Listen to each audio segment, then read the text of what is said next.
안녕하세요. 수아입니다. 이번 시간은 생년월일 끝자리가 138로 끝나는 사람들의 운명입니다. 제가 최근에 아주 영적인 청년을 만난 적이 있습니다. 이 청년은 보이지 않는 세계도 좀 보고 이 사주 명리 쪽에 깊은 관심과 공부가 되어 있었습니다. 전공도 그쪽 계통이고요.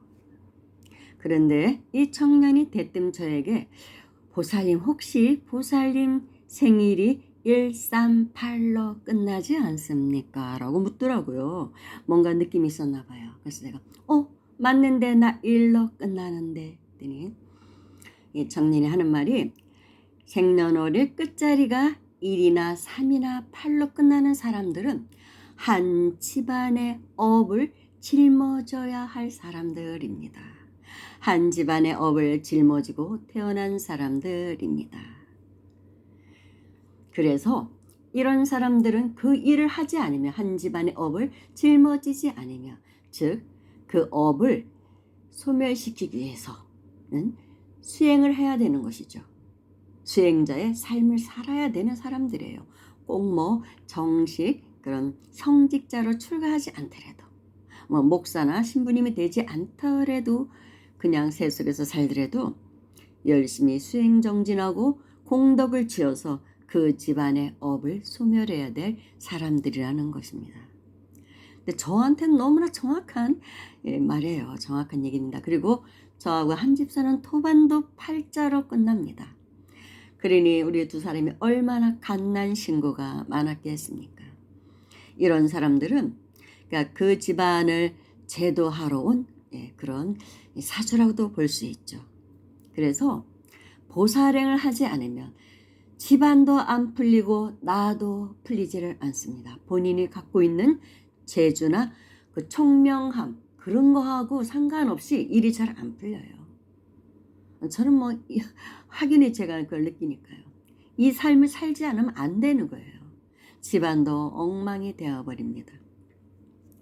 그래서 보살행을 그 집안을 제도하러 온 사람, 그 집안의 업을 짊어져야 할 사람, 그런 사람이 있다는 것은 이제 오래전에 저희 스승님의 공부를 통해서 알고는 있었어요.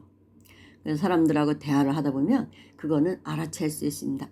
이 사람은 그 일을 하러 온 사람이구나. 한 집안을 제도하러 온 사람이구나. 누군가는 한 국가를 짊어져야 할 그런 운명을 타고나고 또는 이 세상 중생의 업을 짊어져야 하는 그런 성자로 오시기도 하죠. 그래서 예수님이 이 인류의 업을 십자가에 짊어지셨다고 이렇게 말을 하시잖아요. 그런 사람들이 있는 거예요. 그러니까 사명자 코드라고 그걸 이제 합니다. 사명자로 왔는데 그릇에 따라서 이제 다른 것이죠. 그러나 가장 작게로는 한 집안의 업을 짊어져야 할 그런 사명자로 온 사람들이 있다는 것입니다. 그런데 그런 사람이 생년월일 끝자리에 138로 끝난다는 거는 몰랐어요, 솔직히. 근데 이 청년이 그런 얘기를 하더라고요. 자기가 공부한 바로는 그렇습니다. 그래서 저는 이 공부가 맞는지 틀리는지 모르기 때문에 이제 그걸 증명을 받아야 되거든요. 그러니까 이제 사람들을 관찰하고 생년월일을 물어보는 거예요. 진짜인지 아닌지 이제 그런 작업을 공부 삼아 하고 있습니다. 그러더라고요. 그런데 이런 사주 명리를 전혀 무시해서는 안 됩니다. 물론 너무 이쪽을 신봉해도 안 되지만 전혀 무시할 수는 없어요. 사회의 지도층들, 상류층일수록 오히려 사주명리, 풍수지리를 신봉합니다. 그래서 요즘도 국가의 대표자가 너무 무속인들이나 도사들을 좋아하고 그들에게 의지해서 많은 말들이 나오고 있잖아요. 국정농단이니 하면서. 그런데 역대 어느 대통령이나 어느 재벌 이런 총수들이나 이런 사람들은 다 주변에 그런 사람들을 끼고 있었어요. 다만 너무 그게 이제 문제가 되니까 요즘 시끄러운 건데 잘못 또 조언을 받으면 큰일 나거든요. 국가 정책에. 그런데 이제 이런 분들은 책임이 너무 막중하니까 자신의 자리가 자꾸 이렇게 의지하게 되는 거예요, 그런 어떤 능력 있는 사람들에게. 사실 막중한 자리잖아요. 한 국가를 짊어지고 한 기업을 짊어진 사람들은 어깨가 무겁죠. 그리고 저는 제가 아는 도인들이나 스님들을 통해서 이런 쪽의 얘기는 수없이 들었어요. 자신의 뭐 스승이 또는 뭐 자기 자신이 어느 대통령 훈수를 들었다. 그래서 어느 정책을 하라고 조언을 했다. 그래서 그 정책을 해서 뭐 성공했다. 그런 이야기 다 하십니다. 제가 방송이기 때문에 정확하게 이제 밝히지를 못해요. 또 문제가 될 수 있으니까요. 다 얘기하셔요. 그리고 이제 한 스님은 자신의 스승이 뭐 청와대를 예전에 어느 대통령 때 드나들었던 사람인데 우리나라의 정치가들이나 수많은 그런 뭐 재벌들, 연예인들이 찾아와서 문정성시를 이루었다고 합니다. 그분의 처소에는. 그러다가 이제 지금은 강원도 어디 깊은 산 중에서 암자 하나 짓고 수행하고 계시다고 하더라고요. 그냥 이분은 그냥 뭐 생년월일도 묻지도 않는데 왜 사람 얼굴 보면 쫙 스캔이 되는 거예요. 그런 사람이었다고 하더라고요. 그래서 아마 이 스님이 그분을 좀 쫓아다녔었나 봐요. 좀 너무 재밌고 신기하고 하니까 뭐 또 그런 능력이 좀 갖고 싶은 마음도 누구나 있잖아요. 그랬는데 그 스승이 에, 자신이 모시던 대통령께서 돌아가시고 난 다음에는 다 부질없다. 이 또한 부질없다. 나는 죽기 전에 깨닫고 가야겠다. 그러니까 너는 정식으로 출가를 해서 스님이 돼서 꼭 깨닫고 가거라 라고 당부를 하셨다고 합니다. 그래서 이분은 출가를 하신 것이죠. 이 또한 부질없더라. 그래봤자 100년을 못 살고 가고 권력도 10년 가기 어려운 게 또 권력이잖아요. 권력이라는 것도 재벌도 영원하지 않고 그러니까 그런 거를 보면서 무상함을 느끼신 것이죠. 이 또한 부질없다.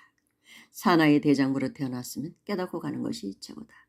그래서 나는 작은 암자를 지어서 들어가겠다라고 했더니 어느 재벌인가가 와서 30억을 탁 주고 가시더래요. 암자 지으시라고. 그런 사람들은 그래요. 불사 뭐 어렵지 않아요. 그만한 어떤 영능력을 가진 사람들은 그렇습니다. 그 얘기를 저에게 해주시더라고요. 그런 사람 많아요. 오히려 그런 사람들일수록 이쪽을 굉장히 신봉합니다.